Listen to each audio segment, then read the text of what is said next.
natin ng kumpas. Pero sa huli pong press conference, sabi ko nga po siguro mga more or less konti na lang po yung hearings for local government.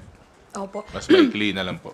Sir, just to be clear, kasi it's a special meeting today at bakit po siya closed door? Ito po ba ay somehow nagpe-prepare na po ba ng committee report? Ano po yung pagkakaiba ng special meeting today sa mga usual public hearing?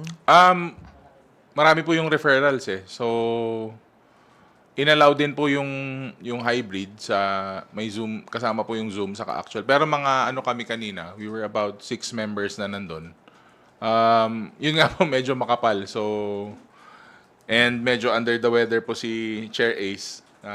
Nahihirapan po magsalita, nawalan po yung boses. So kino-consolidate lang po yung mga mga patong-patong na House bills. Then baka either this week or next week, meron pa po kami